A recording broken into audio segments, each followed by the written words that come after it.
It is the 2020 finale of Waking the Red Weekly presented by Footy Talks, and we are going out in style.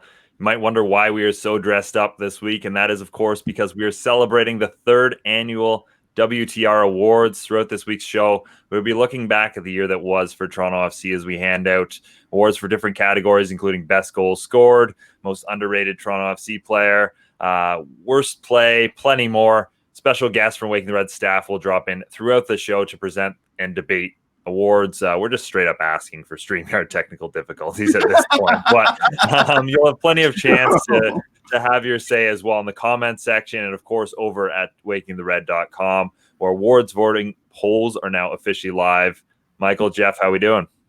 I'm great, Mitch. I think we should talk about it. Talk about what happened before the show there, Mitch, where you showing up 5 minutes before showtime, all dressed up, all ponyed up, and leaving Jeff and I to go scramble for some Blazers. You got Jeff wearing a blazer over a Toronto FC 2017 kit, and you have me wearing a blazer over my night hoodie. But hey, man, it's WTR Awards. It's a big day, and we had to get dressed up for it. We couldn't just leave you hanging there. Nope. Of course. I love nothing more on this show than the chaos, so that's why I'll drop in every once in a while and surprise these guys with a thing or two. But yeah, your bow tie's crooked. Oh no! There we go. Oh, other way. Screen mirroring. I agree, Michael. Love that. All right, guys. As I said, we'll get to the awards, but first, I think we should just very quickly touch on the one bit of big news that we got in the Canadian soccer circles this week, and that is, of course, Canada Soccer training camp January 9th to 24th in Bradenton, Florida. No official matches at this time. I've been told there'll be some training matches against another national team, but there's no confirmation on that yet. And as we know, in COVID times, everything's a very fluid situation. But what we do know is some pretty surprising names on that list. I think Marcelo Flores certainly surprised a lot of people, but the one obviously that is big here is Ayo Akinola. What were your thoughts when you saw the Canadian list come out and Ayo was there? Yeah, first of all, Mitch, congrats to you for breaking that news. You were the first to, have that scoop that Canada Soccer was going to be putting that camp together in January. So definitely congrats to you. But Ayo Akinola, that surprised me because I think we might have talked about this a little bit, but we've looked at his social medias and it's been all United States, down to like the last emoji. I mean, I haven't seen a Canadian flag emoji on any of his socials. So, just for him to be named to this roster, obviously he accepted the invitation, and it's good on him. There's not many people who are in this situation. And I think he's just making the most of it. Why not take your time and make that decision? Obviously, with a big 2021 coming up, he's going to have to make that decision closer, soon. But I still think he's doing everything right on his end. And, he's marketing himself really well, too. Of course, with no official matches, none of these players will be cap tied. But there is a chance Jeff and I will have to print a retraction note soon for a little rant we went on, about Ayo that one show when you left us unsupervised there, Michael. No, what did I do? But I did want to mention some other exciting developments from this camp. Of course, 3 players apparently are now cap tied to the Canadian senior side. That's Theo Corbino of Wolves. Whether or not he's at camp remains to be seen. Again, I think the UK travel thing will be somewhat interesting in all of this, but in a more positive news, he's been getting some time on the bench with the Wolves senior team. So it looks like they'll need him right now. So potentially Canada won't get him. The other 2, Frank Sturing, who plays for Den Bosch in the 2nd division and Dutch Youth International. That they don't just hand out those caps unregularly. So that's an exciting player, certainly as a center back for Canada. And then Christian Gutierrez from the Vancouver Whitecaps. That's an exciting player as well. Just, getting minutes in MLS and obviously with Chile's youth side. So a couple of dual internationals coming in for Canada, and that's big. Anytime you can grow the player pool and especially given Canada's history with dual internationals, winning some of those is always a positive.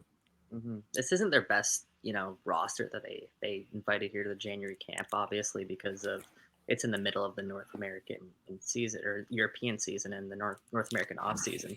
But just looking at the roster, it's amazing how far Canada has come in just a couple of years. Yeah. This is a team that I honestly believe can compete with, some of the best nations in the world. And, we never used to think that whenever we were matched up against a mid-tier side, I think it was automatic like a 7-0, 8-0 assumption that we were going to get blown out or something like that. But I think nowadays we're in almost every game, and I think we have a chance. Yeah, I don't know if the 7 or 8 was the assumption, but the 0 definitely was the assumption. Yeah, the 0 we know Canada wasn't going to score. We just didn't know how many the other team was going to put in the back of the net. But yeah, I mean, even we've even with like there's 11 players coming.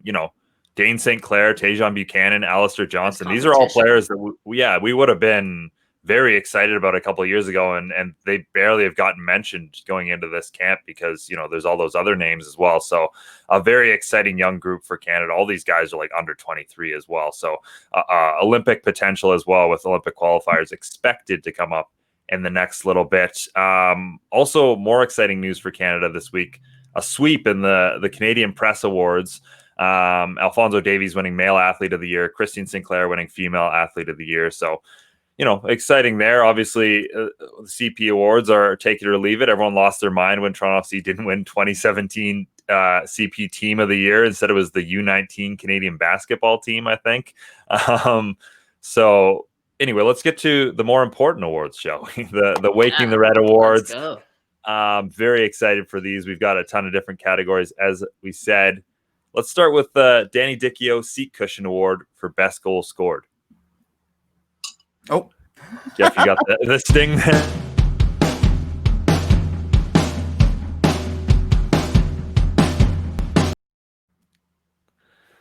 Do I just you didn't hand me my envelope? What am I supposed to know? So for the Danny Dichio Seat Cushion Award for Best Goal Scored, we have a couple of honorable mentions, and we'll Moonlight. About them. It's Pablo Piatti's Wonder Strike against his first goal at BMO Field there against the Vancouver Whitecaps. Of course, not many people can forget that one. Ayo Akinola, his body and finish at the MLS's Back tournament.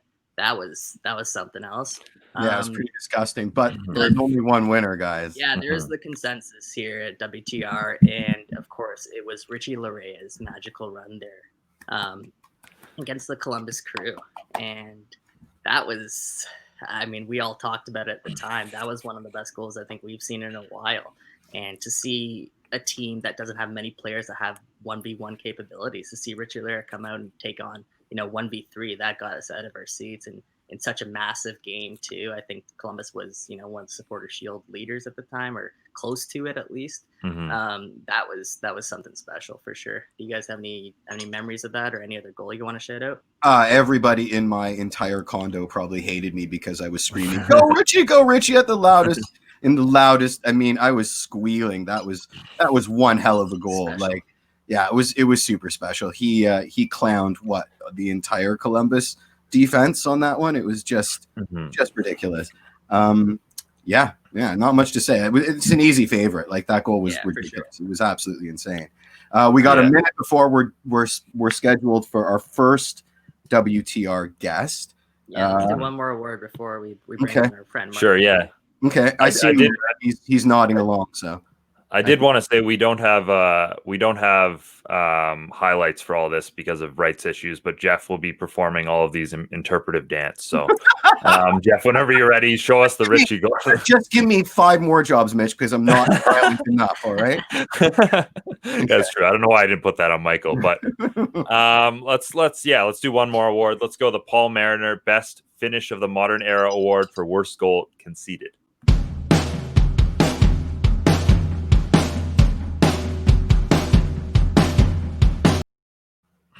Just one? You just have to pick one? I guess so, yeah. That's tough narrowing it down. Honorable mentions. Wow, my shout was an honorable mention. Caden Clark, New York Red Bulls. You had a couple people agree with you there. Well, because I'm right. I don't know about that. I thought that was a fantastic goal that Caden Clark scored. Why did you vote for it to be the worst? Well, because it started the nacho curse. That was the night that Martin, Charlie, and I went out to get nachos and ended up ruining everything for everyone for all time. So, yeah. All right, that's personal sentiment right Mhm, there. mhm. The goal itself, though, that was pretty breathtaking. I think Quentin Westberg, I remember just thinking back to it. He said, some goals you just have to appreciate going in, and that's coming from a keeper. So that was a hell of a strike from the kid. We have a couple other honorable mentions there, and I threw out Griffin Yao, who is another 17-year-old who scored against Toronto FC, and he played for DC United. Mhm. And of course, that was when you had like 3 players going for the same ball, Quentin Westberg included, and then it bounces out to the top of the box, and Griffin Yao just tucks in a late equalizer for DC United, a lowly DC United team with a bunch of Mhm. youngsters flooded out in the lineup. That was my choice for worst goal conceded. We also had Sergio Santos in the 5-0 annihilation TFC Yeah. injured. The 5th goal there was pretty wide open. But the I think- winner is. yeah, we got a winner, Mitch. Why don't you say this one? Yeah, the winner, in terms of stature, in terms of everything that went with it, was the goal they conceded in the playoffs against Nashville. That was also a bit of a calamity of errors. All the players just seemed to stop running at that point. So, yeah, not a great goal, but I think a lot of good shouts. I mean, any goal Toronto FC conceded against DC this year, I feel like could have been considered, considering how they happened and like. Just the game circumstances as well. I feel like any of those are good shouts. Okay, I'm bringing Martin on. All right. There We got our first guest. Oh no, he's in his car. We have bad. No, I pulled over for sure. PTSD. I pulled over for sure. I'm just in the Arby's drive-through, so I should. No! Yes, Martin. That's so. I love that so much. How you guys doing? Well, You're great, Martin. crappy now because I want Arby's, but Martin's gonna talk about what's your shout? We're gonna do number 12 for Martin. So just let me pull it up. Here we go, boys.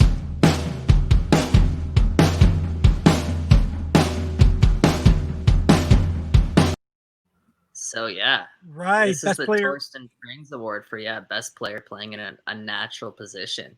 Yes, I think last year's winner was Richie Larea. He was a center mid, obviously went to fullback. Martin, talk to us. What was your shout here? well, for- I was cheeky on this one. I didn't go with the natural. on this one, this guy says this guy's cheeky on the definition entire of it, award. but I said for this, the best player in an unnatural position was Alex Bono as a backup, because it may not be the position he's used to. I don't think it's the position he should stay in, but the kid got 270 minutes and tossed 3 shutouts this year. Didn't allow a goal the entire season. I've got all the love in the world for Q. I think Q should be our starter. I don't want to lose Alex, but at this point in his career, at this age, I think he did fantastic in that role, and I hope it's not a role he gets used to. I hope he finds minutes somewhere. It's a luxury to have someone like that coming off the bench if needed. But shout out to Alex for sure. Hey, would you want him in an Eastern Conference team so that they can ruin us a bunch of times over the regular season, or a Western Conference team that we won't see until he ruins us in MLS Cup? Yeah, I would. I mean, Only 2 options, really. God bless him, but I would hope for a bit more of a Joe Bendick curve as opposed to a Stephen Fry curve. Alex Bono is an ongoing debate here. I mean, we have this discussion all the time with the salary cap hit that he carries, of course.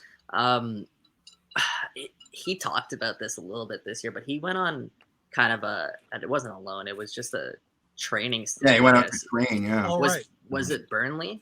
Where's it that he was at? Whichever team Neil Warnock manages, that's the one he went to. Definitely not. What'd you think, Mitch? I thought it was a championship team, not Burnley. It's probably like Arsenal. Hey! Something Oh like my Arsenal. God, you guys! Holy! Why don't you just throw Arby's at me and burn all of my Arsenal? Yeah, God. Bono came back after, and he was very appreciative about his time with Toronto FC, and just based on how he gets treated, just based on the club, and just based on everything in between that. Alex Bono again was very appreciative of his time and thankful to be back in Toronto. So who knows what the right move for him is? Like, does management think that they need to move on from that cap to improve the team elsewhere? Do they think he's the goalie of the future because he is just 26 years old and Quentin Westberg's like 34 now? Yeah, not a bad shout. Not a bad shout. So it's interesting debate, Martin, and I think you make a really good point. He's a 2017 MLS Cup champion. He set multiple Toronto FC records, and he's only 26 years old. You know who else is a 2017 MLS Cup champion? Armando Cooper. Shout out. All right. So we got honorable mentions based on the poll. And they were Oro at left back, which was my shout. Richie Larea, who's forever nominated in this award as long as he wears a red kit. Pablo at right winger. And Alex as backup goalkeeper. But the winner, Mitch, is Jonathan Osorio for his job basically anywhere in the midfield, but his job covering for Michael Bradley during that short time he did. I think that's a good shout. I had Richie, but I think Oso's, in terms of his importance to the team, very good. Yeah. I mean, he changed. I mean, where can't also play at this point? He can play on the wing. He can play as a number 10. He can play as number 8.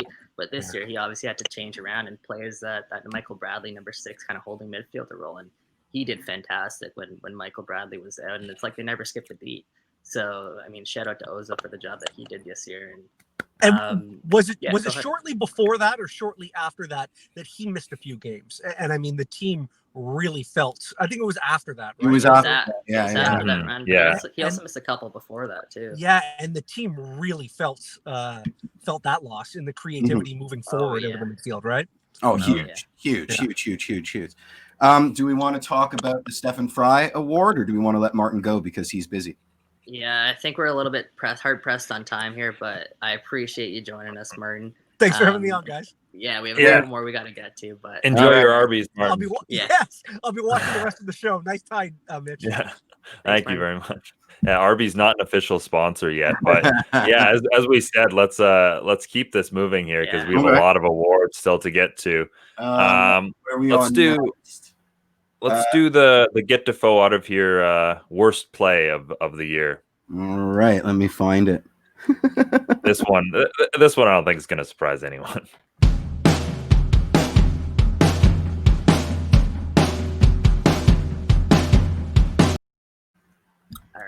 All right. So Get the Defoe out of here, the worst play of the year. There's not even an honorable mention. No. Honorable mention? None. Do you have any guesses as to which play it would be? I think everyone at WTR knows what it is, and I think everyone on planet Earth knows what it is. But let's just, any first person to comment. Which one is it? Come on, viewers, get your fingers a tapping. Also, for those listening to this afterwards, we'll give you a little second. George is writing a paragraph right now. Yeah, I know exactly. We're gonna run out of time, guys. Just say it all at once, or decide. All right. So the worst play of the year goes to Alejandro Pozuelo and Pablo Piatti for their penalty routine, let's call it. Obviously, down 1-0 against Montreal at home. Had a chance to tie the game, go level right before halftime. They get awarded a penalty. Alejandro Pozuelo steps up to the spot. And, well, he doesn't score. Let's put it that way. What happened there, Jeff? What was your memories of that play? Gah. What was my memories of that play? When I thought it went in for the amount of time that Pozzatti thought it went in, I was like, highlight reel, here we come. Every goddamn MLS social post for the next month and a half is going to be this. And then I saw the look on their faces and I was like, oh, man. For the same reason, now it's going to be on every MLS socials for the next month and a half. So, that's what I thought about it. How about you, Mitch? What's going through? Yeah, I mean, stepped up for that. I pretty similar. Like when they first did it, I was like, "Oh, that's so cheeky. I love that so much." And then you realize that it didn't come off. And that's again, any play like that, that's the risk you take, right? Is if it comes off, you're a hero. If it doesn't, it's the same with if any of Paz's Panenkas, especially the one in the playoffs, get caught by the keeper, then we're having the same discussion about that we're having about this. But he's so good at them that they've all come off for him. But yeah, again, this could have cost them the Voyageurs Cup final, like a spot in the Voyageurs Cup final. So as funny as it is now, it was a pretty boneheaded play at the time. Yeah. So boneheaded. though, Mitch, if they pull that off, we could be talking about that for play of the year. Yeah. Oh, Right? for It's sure. that Yeah. polarizing, right? So Yeah. especially with like the Pozuelo Piatti connection that we're all talking about beforehand, and their connection off the field that TFC fans were loving, on the field that they were loving, Mhm. and they come out with that penalty routine that was so perfect. And if it just went in, Mhm. like the narrative would have just shot through the roof of that Pozuelo Piatti. Yeah, but chemistry. I mean, they Yeah. deserved all the bans but- because that was so Of course. overconfident.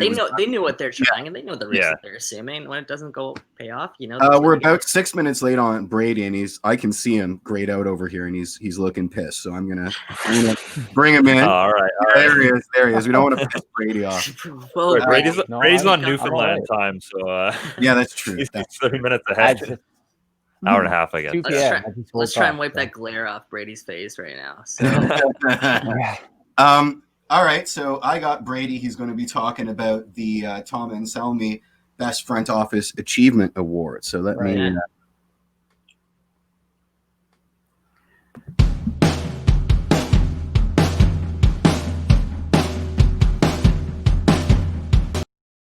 okay, before we start, Jeff, Mhm. talk to me about this name, the Tom Anselmi. Oh, please! I gotta make sure I'm getting one of those Arsenal jumpers. They're back in stock, so just ignore me for about 2 seconds. Jeff's over here on Amazon. Are you Yeah, wondering who wait. Tom Anselmi is? No, I know. I just want to know the Yeah. meaning behind this award. So, Jeff, for Well, those he who- ushered in the new phase of TFC. He brought, he was one of the first guys that took the team seriously, as opposed to took them as a real estate company. So I think credit where credit is due. Okay. Isn't he also the president of the Ottawa Senators, though? Yeah, I mean, you Uh, could call him. You could call him. Did all that good work. To be fair, he was the predecessor for Tim Lewicki, and I think we should start a little a little nomination here to rename that award to the Tim Lewicki Award. No, absolutely. I apologize. I've wanted that tracky top for 100 years. So Yeah, fine. Jeff, make another sting here. Let's go. No, I'm just kidding. All right, let's get to Brady here, though. Let's do some honorable mentions quickly. Brass Bonanza, playing the entire season without a positive COVID case, obviously. Michael Bradley down to a TAM contract. What they did with BMO Field in terms of distributing food and playing time for young players. There's a bunch of shouts, but Brady, what's the winner? I'm assuming it's mine. It's actually kinda- not the winner. Oh, But okay. Oh, sorry, what was yours? Brady? Talk.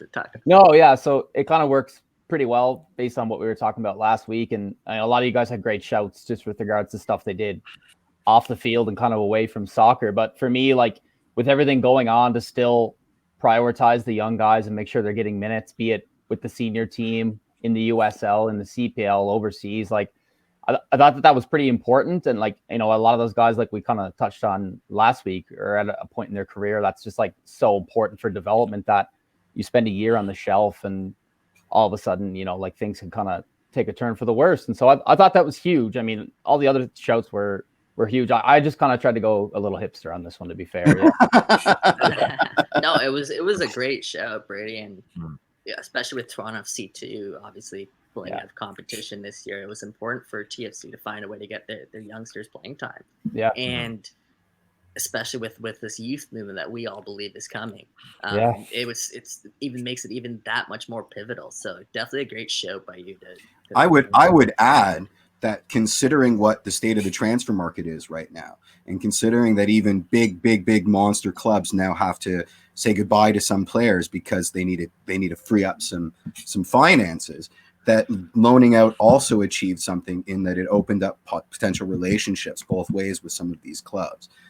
We're on their radar for not only the talent pipeline going to them as a loanee, but in terms of maybe getting some players onto the first team or the second team ourselves. So it was just shrewd business all around. So I absolutely agree with your shout. Although my shout was Brass Bonanza, and it should win, and it didn't. Well, let's go for the winner here. Well, we had a bit of a La La Land Moonlight situation there. That's my bad, but Yeah, the winner was finding a home away from home in Hartford, Connecticut, which I think encompasses multiple of the other things under the same roof at the rent. For Yeah, sure. yeah. I still say Brass Bonanza. Sorry.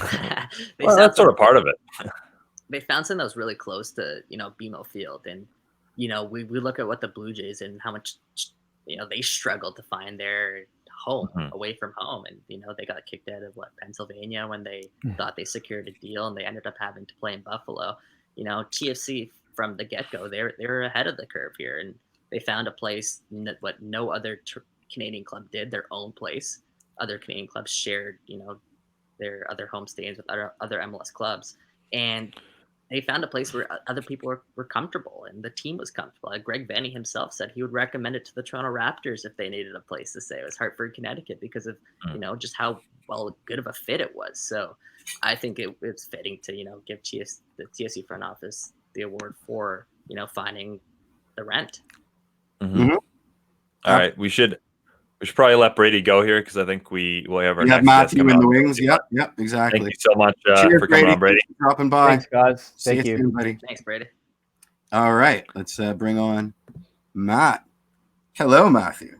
Hey, hello. All right. Matthew is going to be doing the Hey Mista Mista Award for Newcomer of the Year. So let's qualify that.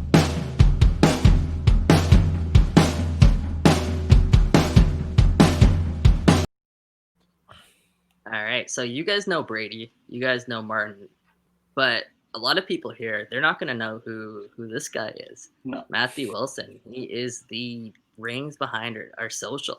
A lot of our game day social is run by Matthew Wilson. And he's just as involved as everyone else. So it's great to see that you took some time here to, put yourself in the spotlight as opposed to being behind the scenes a little bit. Yeah, I usually like to hang out behind, but I think I have to defend some of my choices, so I figured I'd come on today. Oh, we got a couple here. I need you to defend. Wilson. Let me get to it. So I think what we want you to defend was your Hey Mista Mista award for Newcomer of the Year there, right? Let's just double check that. Yes. Yep. Okay. So you're Newcomer of the award there. Jeff, do you want to play that sting there? I already did. You already did, yeah. Oh, okay. I missed that. My bad. So I went with Achara, and this was a similar throwback to. So my one claim to fame in the Waking the Reds voting is that last year I put Ayo Akinola as my favorite player pre MLS's back tournament, and that worked out well. So I'm hoping I have a similar view on Achara. I think they both make just incredible runs in behind, and I think Achara was really unlucky to get injured, and we're seeing some really promising stuff out of him before he went down with injury. So I think he was the best newcomer, and hopefully when he comes back healthy next year, he'll be good again. Mm-hmm. No, that's a great shout. I mean, we're the only one who chose Achara, so I always like it when we have some of these stories where some people could be forgotten. And last year it was Ayo Akinola that we remembered, and this year I think Achara is sort of that story heading into next season. I think he's perhaps the young gun that's the most loaded and ready to go, and he gave us a little bit of a tease earlier this year. So we had some other honorable mentions, or I guess mentioned, and the other one was Ralph Priso. And he was fantastic at the end of the year, and the job that he did as an 18-year-old central midfielder in MLS, competing with the likes of Marky Delgado, Jonathan Osorio, Michael Bradley, Liam Frazier. It was Ralph Priso who emerged there as one of their steady go-to central midfielders. But the winner of the Hey Mista Mista Award for Newcomer of the Year, it's got to be. This is only one option. It's Pablo Piatti, of course. And Mitch, you had a really good article about this. And what did you think of Pablo this season? It's kind of mixed. As I said, I don't think he was necessarily worth the designated player tag just because of what we've seen from Toronto FC's DPs in recent years. But with that being said, the way he was able to fit in a pandemic season and all the different things he brought off the ball in terms of his compete rate, how well he worked with Toronto FC's most important player in Alejandro Pozuelo. I think, if they are able to bring him back, and we'll see. There, obviously it doesn't look great at this moment, but I think that would be a nice add for Toronto FC. I think he did a lot of things right. Again, you just have to hold your designated players to an incredibly high standard if you want to be, among MLS's elite. Mm-hmm. I agree. I mean, based on the new players that we listed out, he definitely had the greatest impact. And I gave an honorable shout to the class of 2020. And I think it's something, it's a phrase that we're going to be using moving forward, because the kids that came through this year, the newcomers that came through this year, I think they're going to be kids we're going to be talking about the next 3, 4, 5 years. So honorable mention to the class of 2020 as well. But Matthew, thanks for taking the time, buddy. We always appreciate you, putting yourself on the front line here with all of our hard workers over here. But we do appreciate all the work you put in behind the scenes, and I think WTR fans and viewers should know that too. So thank you. Awesome. Thanks for having me, guys. Cheers.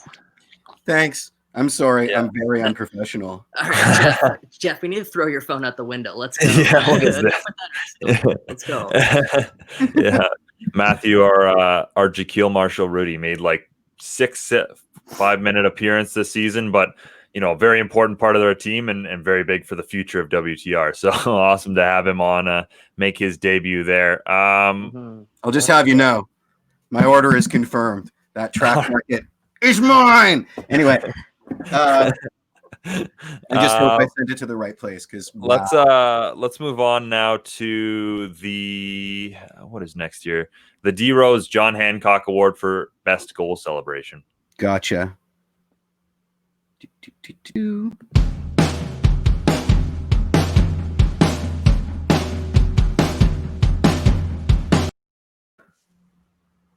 Yeah, shout out to D-Ro. And we talked about the shake and bake earlier this year, so that name's definitely fitting there. Yeah, Mitch, all right. Go ahead. And we had one honorable mention, which is Piatti's celebration after scoring his first goal. I think he going to the sidelines, appreciating the team.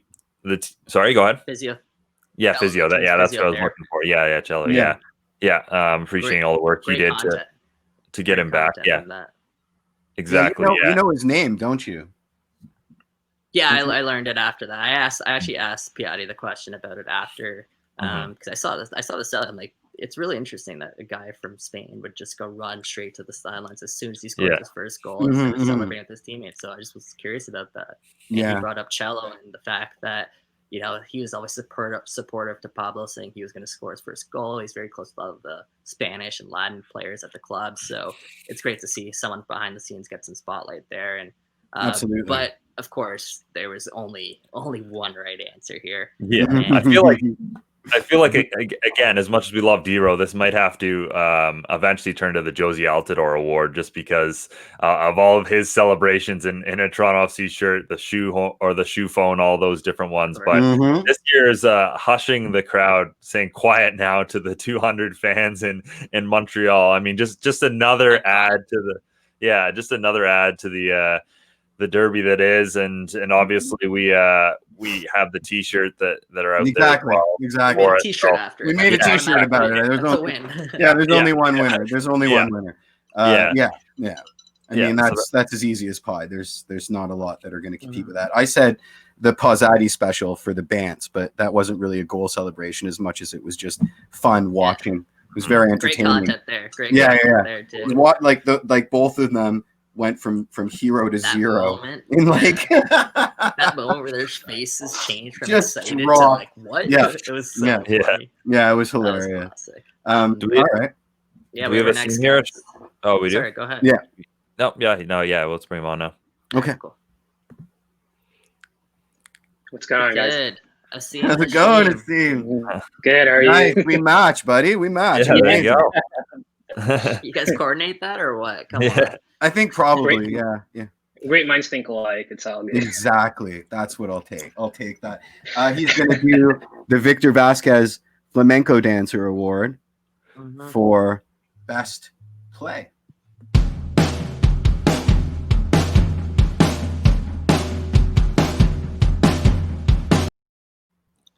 All right, best play of the 2020 Toronto FC season. Asim, what was your shout for that play? It didn't involve Toronto FC actually playing, but Rudy Camacho getting sent off. It paved the way for TFC to just go on through the Borges Cup after it looked like TFC kind of blew it, but it had to be the play of the year. It kept us in that competition. That's straight, man. I love it.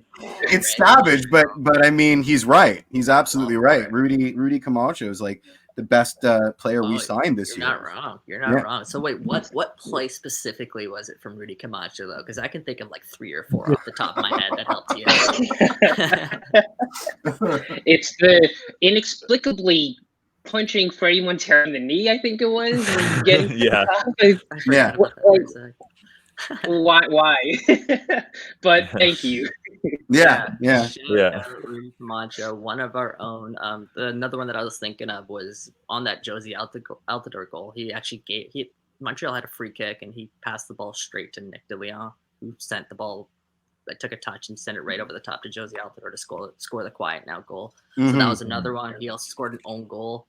Against Vancouver in one of those crucial games too. So the list goes on and on for Rudy Camacho. He's so amazing. I love him so much. We hold him so dear to our heart.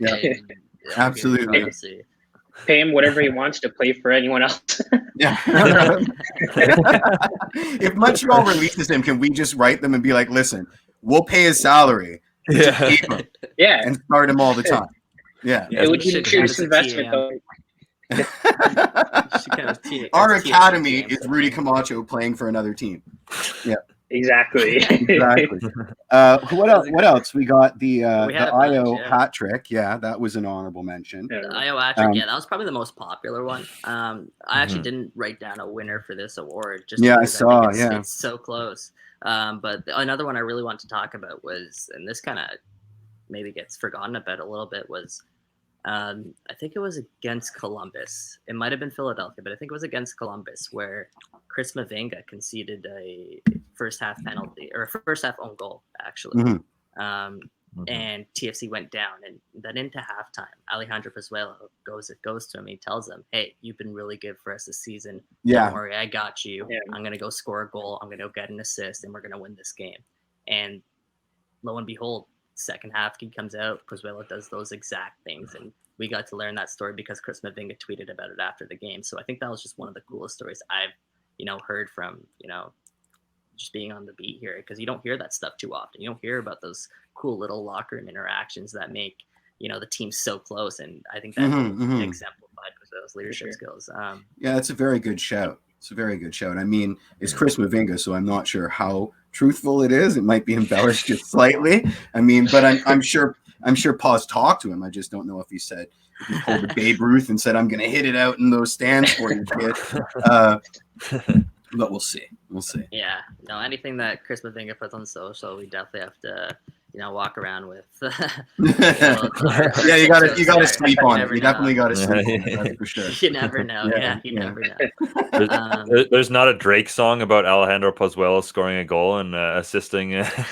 No, not yet. I don't think. That's so funny. Anyways, Asim, thank you again for taking the time, man. We appreciate all the work that you've done here for us. He's really good for our previews this year. A lot of absolutely, so much good writing. Thank you so much, Asim. No problem. Looking forward to you too. Thanks, guys. Cheers. All right. Awesome. Okay. Well, we got Benny here yet? Yeah, Benny's here. You want to bring Benny on? Let's go Benny on. Yeah. All right. There's Ben. Hey. Trap money, Benny. What's going on? Ben is handling the Meadowlands Massacre Award for worst game. So let's cue that up.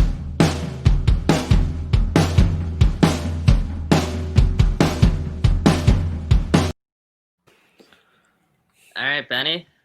I think you're the only one who didn't say the same answer here, so this is why I wanted to ask. What was your worst game this year and why? Excuse me. Yeah. One second, let's pull this off. Hold on. Yeah, what did I vote? I'll tell you what it is, actually. Yeah. It was MLS is back tournament. Oh yeah. Round of 16. Does that ring a bell? Yeah, New York City FC. What a game. What a game. What a game. Talk to us. Why was that your pick for worst game of the TFC's year? Yeah.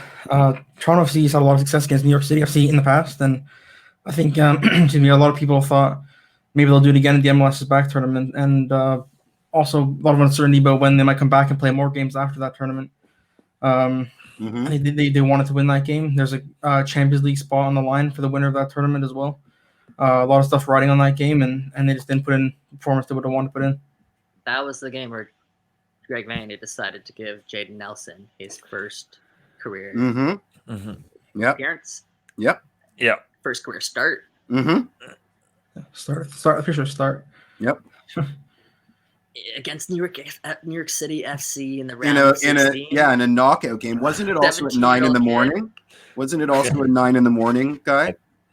Think I want it to be. I want it to be, but I don't know if it was. The 2 round robins were. I doubt they put a round of 16 at 9 a.m. But then again, it's 20. Yeah, you never know what the schedule was. Yeah, exactly. But yeah, Benny, that's a good shout. Great shout there, actually. It's a great shout. I mean, it was the first lull in the season, right? Like we were. And looking back, it's one of the biggest lulls in the season. I mean, when that New York City FC game, who knows? Maybe we have our spot in the Champions League already booked, and we don't have to play that Forge game, you know? Yeah, and it was the first time we started asking questions about the team's commitment, right? Like, did they throw the game? You know, were they sick of being in Orlando, et cetera, et cetera? And that kind of started a trend that persisted throughout the regular season, and we revisited again. At the conclusion of the obvious winner of this award, which isn't that game, as bad as it was.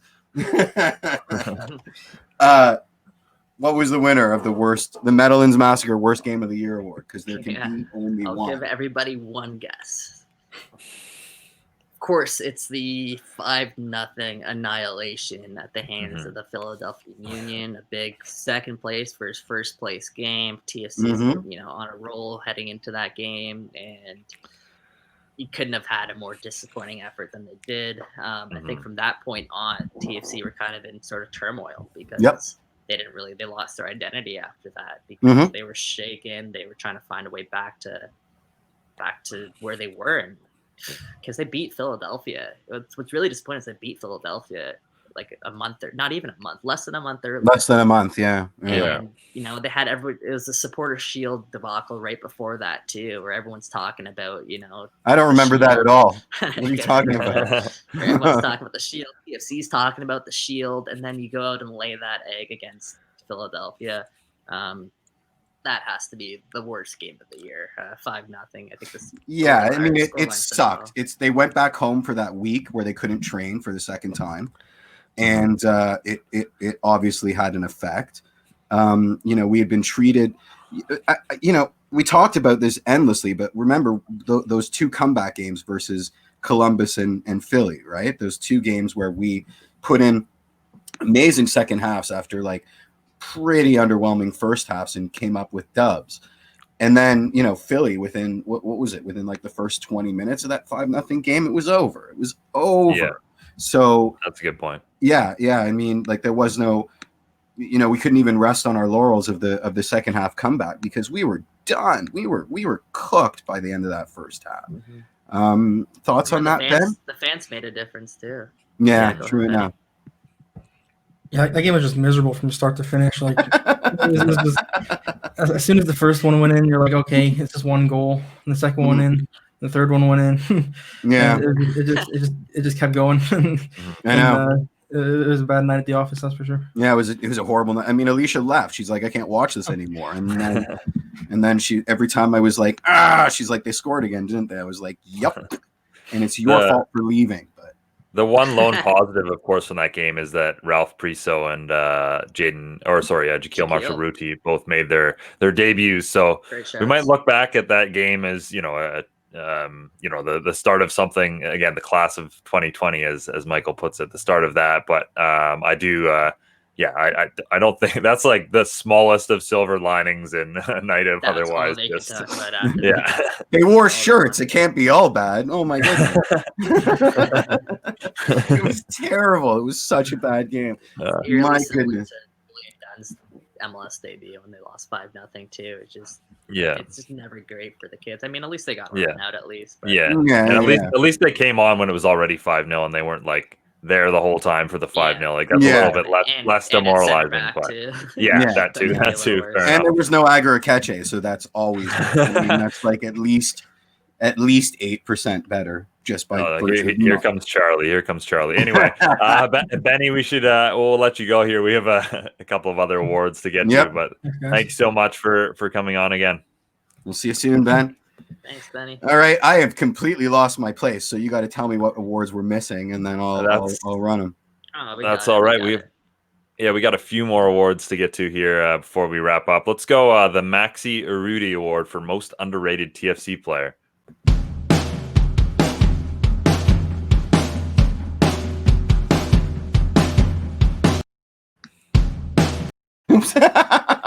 So nice. I'll play it twice. Yeah.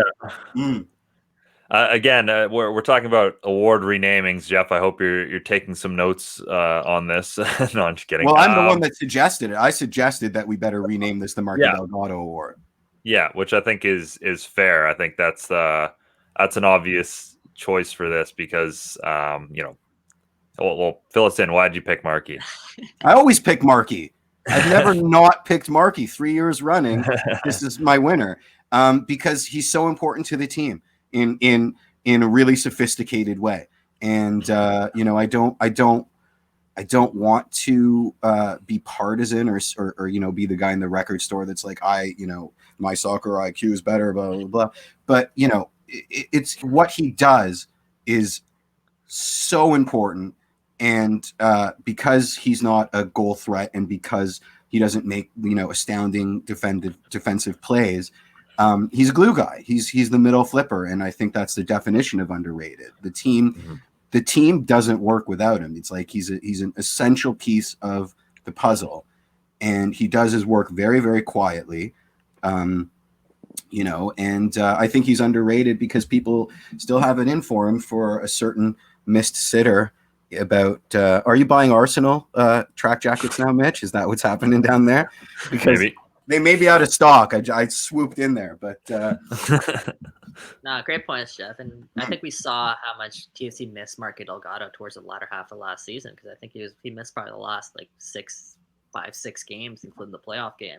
And the biggest thing I think we talked about a little bit on the show was his ability to pass through lines and pass forward. I think he led MLS when he went down by a large margin. by a large, Mhm. Into the final third, which is a very, very underappreciated stat just because TFC, they're a possession-based side, but I found towards the end of the year they got complacent where they would just reset, pass back, and let the other teams press, reset again. But with Marco Delgado, he beat you. If you cheated on him, he'll pass it right by you and move forward, and TFC were gone from there at that point. Yep. So I think that part's really important about Marco Delgado's game. Sometimes gets overlooked, his ability to pass the ball. and his engine, he's so fit, it's unbelievable. And And the his fact that engines. we've been he's been 24 forever. I don't think he's ever going to turn 25. 25. Like, Mitch, what was your shout for this award?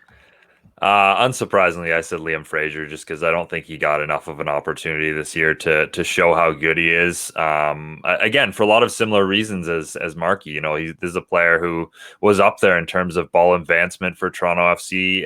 Really good defensively. He, in terms of players dribbling past him, I think only Omar Gonzalez was better at defending against dribbling, which again, considering how Toronto FC conceded a lot of its goals this season on the counterattack and that sort, I think he showed pretty important stuff there. And yeah, I think this is just a player that I really hope gets more of a chance in 2021 with Toronto FC because all of the talent's there.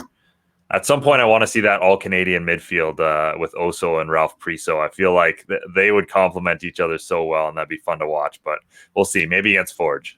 Yeah. so you just kicked the most underrated player off the team. I like it. Of course, he's the most just underrated player. 20 minutes talking about how great he is, and you're like, you know what I'd like to see? Him take a seat. So yeah, amazing. That brought us right around. Leopold's a good shout. He only had like over 400 minutes played last year. We talked about last show, and I think 2021 under a new coach, he could be poised for a massive season. And he isn't what he showed last year. I mean, it was one of the more disappointing years of his career, but you're right, Mitch. The future could be very bright for him, and I think he does get a little bit of a bad rep after this 2020 campaign he got. As long as he's not replacing my Markey in the midfield, I am fine. But don't make me choose. I think I don't want to get into it too much, but I think he's a like for Michael Bradley. I don't think there's another option right now, based on the way that TFC wanted to play. But anyways, let's move on. Yeah. Well, no, before we move on, we had Shaquille Marshall-Rudy was also an honorable mention. Yeah. And Alex Bono.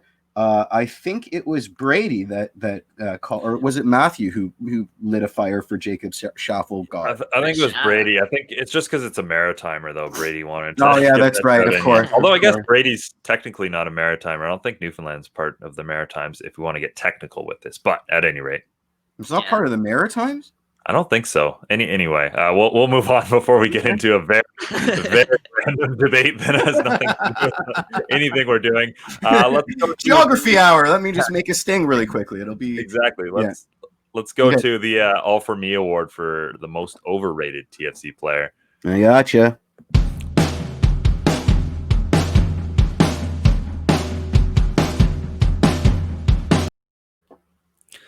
Michael and I are quickly muting ourselves, so in case we have to talk to any of these players at any point. But do we even have? Did Michael even put this down on the? I put one down. Let me tell you. Yeah. Oh, okay.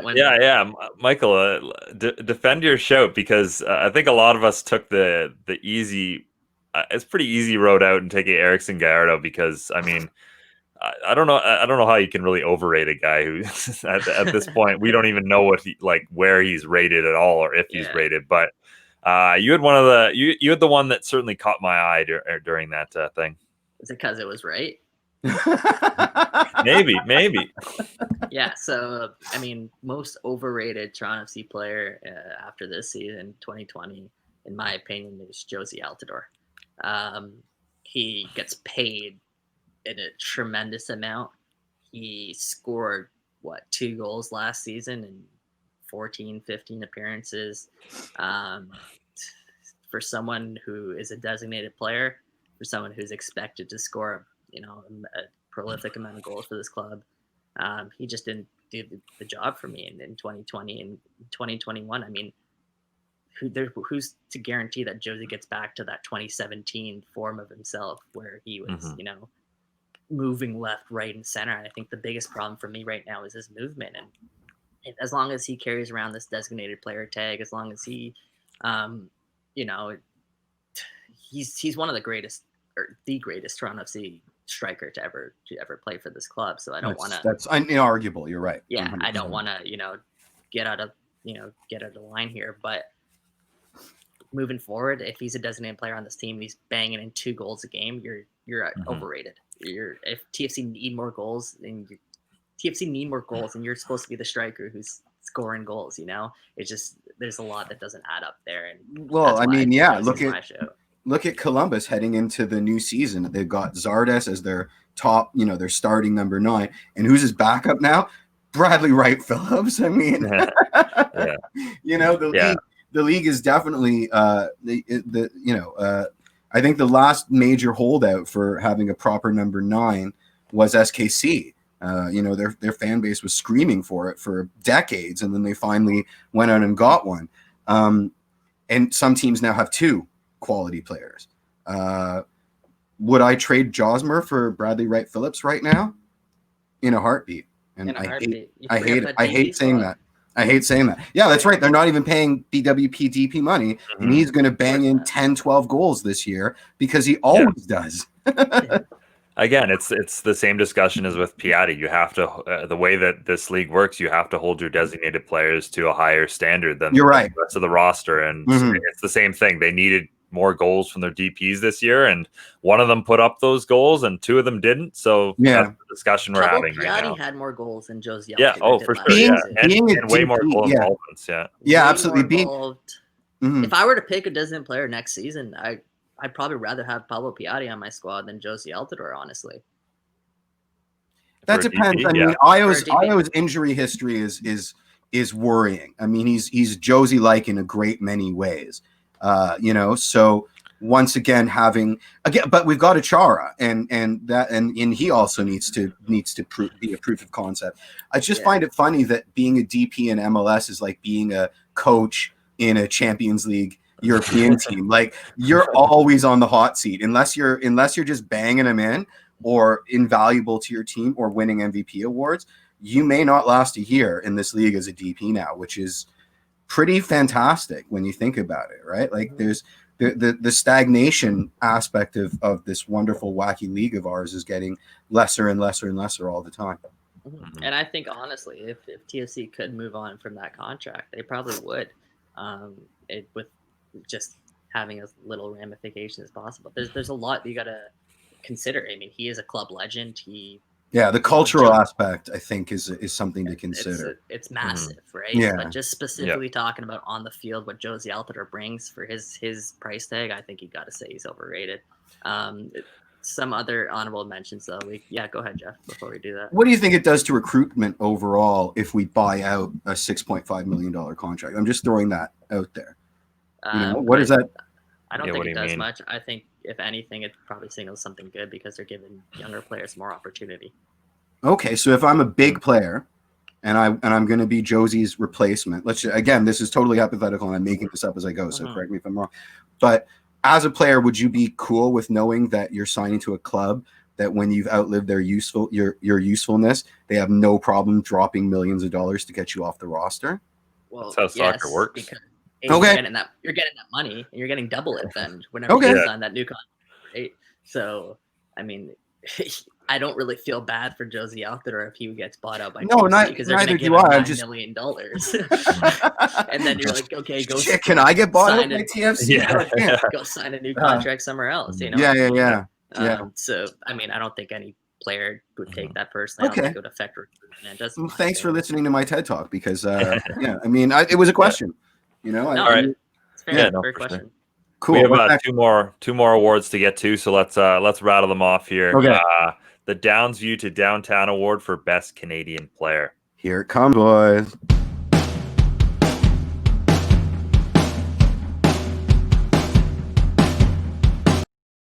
This one's definitely interesting because some Canadian players had some pretty good seasons this year. Let's go through the honorable mentions first because they're interesting. I mean, you've got Richie Laryea there, who, again, I feel tough not giving him this award because of the fantastic season he had. Ayo Akinola, again, I think people are trying to get him on the national team. Wait, what is he doing in Best Canadian? I just noticed that. And then Dr. Laurent Duvernay-Tardif. How did he get there? But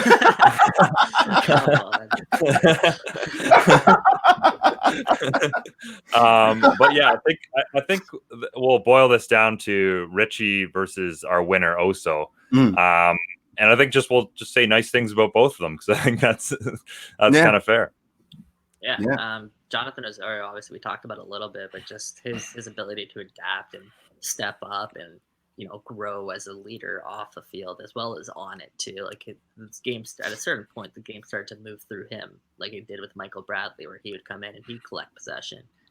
So I think that shows his maturity. He's the type of player that TFC don't have. And when Jeff said this earlier, when he went out, TFC missed him, and they missed that control in the midfield, and missed that touch, that swagger that he carries around. And I think all of it was captivated perfectly when Greg Vanney gave him the captain's armband.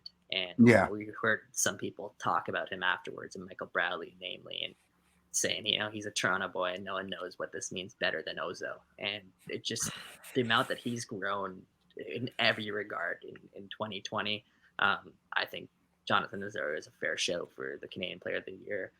With that being said, it's tough, as Mitch said, like to not give this award to Richie Laryea because of the season that he had. I mean, he was nominated for MLS Defender of the Year as a fullback.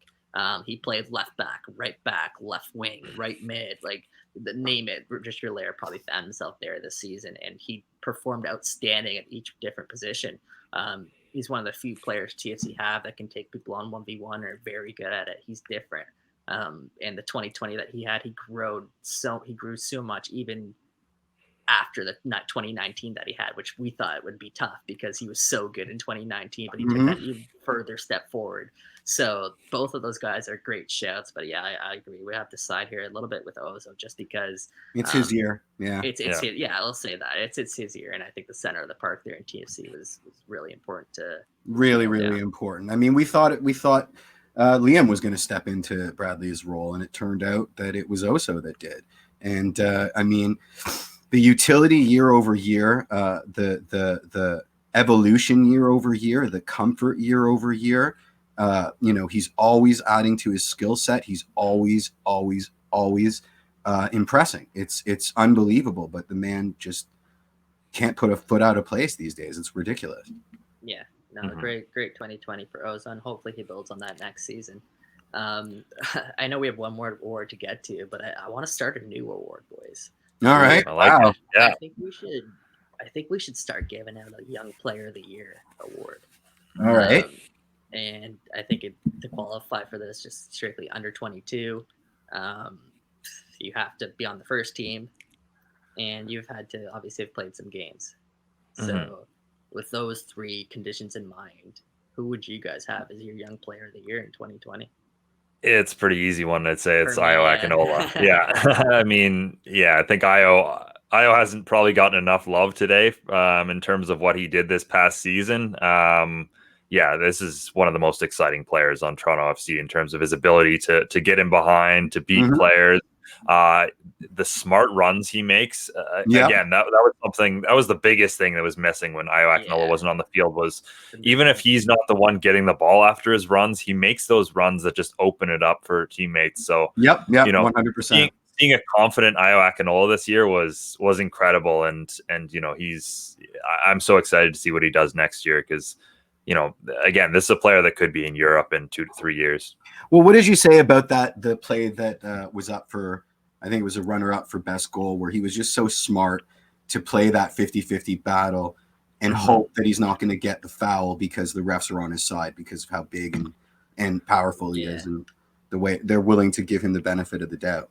I think there was another one against New England as well where it was the same thing, right? Like everyone knows that he can win the physical battles. So like even when he's potentially fouling the defender, the fact that he already plays that way and he already has the body of hard work is going to win him those calls sometimes. So there's so many things to love about Ayo's game.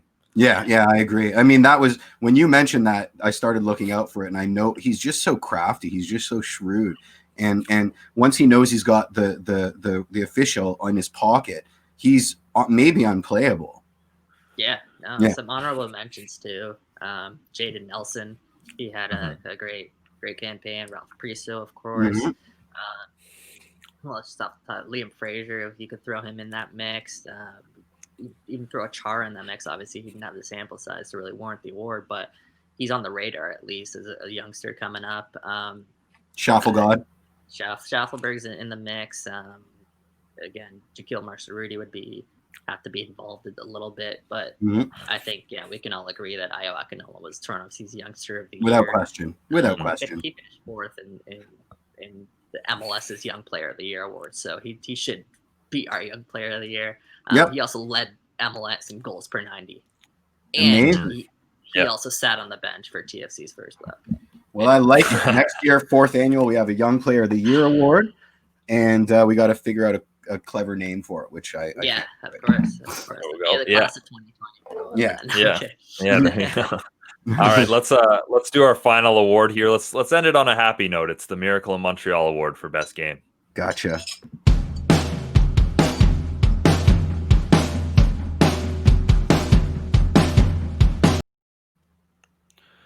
So we had a couple honorable mentions for this one. Obviously, this was always going to be everyone's got their different flavor when it comes to these games. We had Toronto FC's 3-1 win over Columbus. We already talked about the Pozuelo halftime, talked to Mavinga game. Yep. Their 1-0 win and their only game in front of fans at BMO Field. Again, there were 2 games. There was that one game where 50 people were at the food building.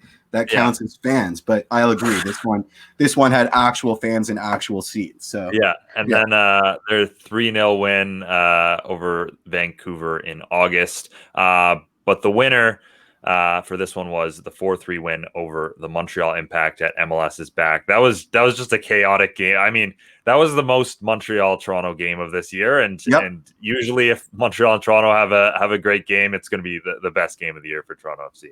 Yeah, it was a track meet, but it also had the advantage of being IO's coming out party. So it was pretty terrific. I mean, I voted the Montreal game, but it's pretty dead even. It's a dead heat with that Columbus comeback, because that was an exciting match, and I remember all the ink spilled afterwards talking about how TFC has this third gear that they can just, the third or fourth gear that they can find sort of whenever they feel like it, and just smush teams. So I did really enjoy that. That was really nice, especially because the trends this season has been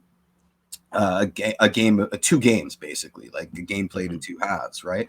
And quite how often were we complaining about Greg Vanney's insane double center back swaps in the second half? So it was nice to have a turnaround in the second half as opposed to a capitulation in the second half. Yeah, no, that come from behind one is very exciting. I think it was Benny who pointed out that 3-0 win over Vancouver in August when they returned to play at BMO Field without fans, except for the ones there at the outside the stadium. That was a clinic they put on that night, and that had people on the edge of their seats excited for Toronto FC. And it was just Vancouver, but it was some of the best soccer I think they played all year. So definitely a shout out to that 3-0 win. Yeah, that was a good game. Quality goals. Yeah, I wrote down the 1-0 win. At the home opener at BMO Field, more so because it was sentimental. It was the last time everybody was back together, and I still vividly remember, that the place erupting when Achara got to the back post and he got a touch to that goal, and it went in, and it was a long time coming. There was a lot of anticipation for that goal, and finally broke through, and I think it was like the 81st minute or something like that. Yeah, it was late. It came late. Yeah. TFC was the buzz around the city, and I had people who weren't soccer fans talk to me about TFC and Achara, and everyone knew the name Achara. I remember talking to TFC PR, and they were telling us that how we should say this guy's name, and how there was a lot happening that night. It was buzzing, and it's again sentimental because it was the last time we were all together there. Feels like 100 years ago. Yeah, it feels like 100 years ago, like you said. So that was special for me. But obviously, I think we all went with the 4-3 win over Montreal to MLS. Yeah, I think that's the winner. But it's a tight race, this one. Yeah, that was a tight race. Absolutely. There were a lot more really good games than I remember. At least 3 of them. Yeah, absolutely. I think we should probably wrap things up there. This bow tie is cutting off my circulation pretty bad, so I am very excited to take it off. Nice. I had to remove my blazer because I was melting back here. Yeah, there you go. Yeah, I think we're all just about ready to wrap it up. But this being our final show of 2020, obviously. And go over to wakingthered.com and get your read vote. The full, read the full WTR Awards article. But obviously there, so you guys can see all the plays too. Yeah, there you go. We don't need to rely on Jeff's dancing, which he never ended up doing. But thank you so much to Martin, Brady, Matthew, Asim, and Ben for stopping by for today's show. Thanks to Kevin and Sophia at Homestand for everything they've done today. Obviously, Jeff for the OT work he put in today on all these stings. Don't forget to run the outro video this week, Jeff. I have to make sure that this Arsenal top isn't going to into my parents' house in Richmond Hill. I've never done something so completely insane. But boys, we're 25th episode. Like we didn't plan this out, but 25th year in Major League Soccer too. Oh, nice. It's pretty fitting that we're wrapping synergy. up, a year here. Super synergy. That's great. That's great. Yeah. This 25 episodes. I mean, I can't. It's shocking that we've done 25 episodes, but also fantastic because we're so used to doing this now, and it's so much fun. I so look forward to our Tuesday chats together. Yeah, Mitch shouted out Kevin, Sophia already, but like honestly, it's the viewers, you guys, man. Yeah, absolutely. Listening to this after, watching this live along with us, you guys are the ones who make this so fun, and why we're so you really do excited every Tuesday to show up here and talk some TFC Canada Soccer. And I promise you guys that this is just the beginning. And just like Canada Soccer is on a wave, our content will follow, and we love doing this, and we're excited for the future, man. Yeah, So certainly. well We hope this has been a nice little distraction every Tuesday and what's been, a bit of a crazy year. But on behalf of Jeff and Michael and myself, we look forward hopefully to better times in 2021. And most of all, when we can once again all gather at BMO Field, our home by the lakeshore. Now I'm just checking my watch for sure. When we come back on Tuesday, it will be 2021. So that's good. I'm glad. That would have been such a nice place to wrap up, Mitch. Yeah, it's such a nice outro there. All right, rewind. I'm so sorry. Jesus. It's all good. You can send it on that point, guys. Yeah, I think that perfectly wraps up our season. All right. My work here is done. Ciao. Bye. Oh wait, I gotta run the. Okay, here we go.